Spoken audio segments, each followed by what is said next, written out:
You I tell thought we them. met a long time ago. At least I Yeah. saw you. Right.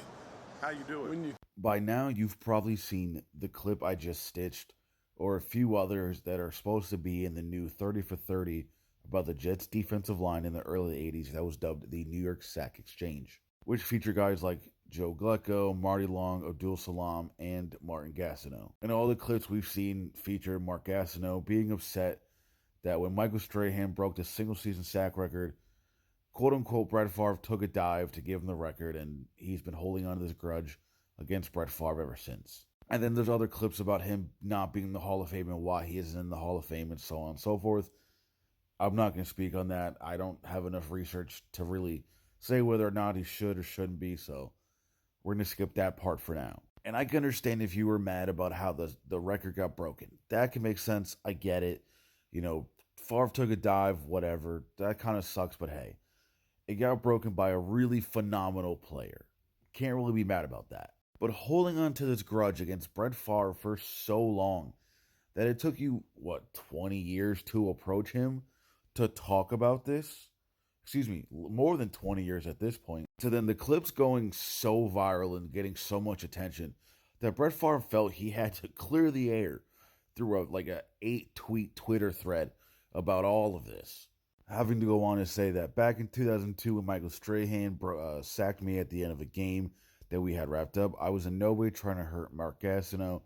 I was trying to close out a game and squeeze the last bit out of fun, out of a hard-fought game. And then goes on to talk about his decision-making throughout that game and blah, blah, blah. But he's like, I wasn't trying to hurt Mark Gastineau. It doesn't seem like he even thought about the guy. He's not like, well, say him broke the record. Like, I wonder how Mark Gastineau thinks.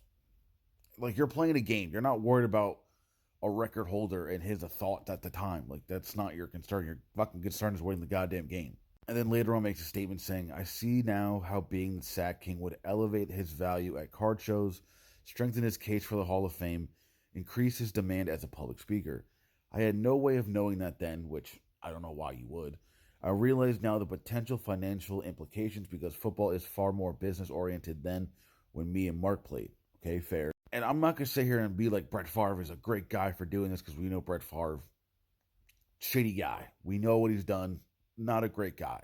But I don't think this guy deserves to be like approached at a fucking card show to be like, yo, fuck you. It's your fault my sack record got broken. I want that shit back. And it's like, what do you want me to do? That was like 20 years ago. I'm sorry.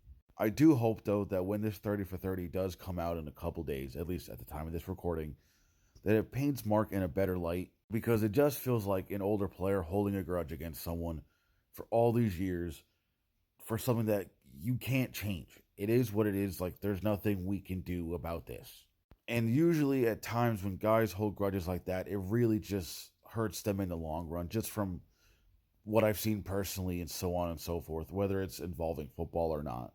Like, it's not good. It's not good to hold on to grudges like that for so long because then it just eats at you all the time. So I do wish Mark the best and all this. I mean, I'm not confident it's going to make Mark look better because even some other clips I've seen are his teammates being like, he's selfish.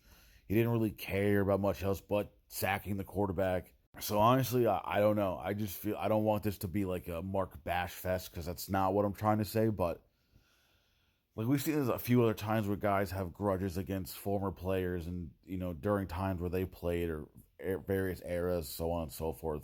It's always just so hard to watch. But I guess I do hope Mark gets in the Hall of Fame at some point.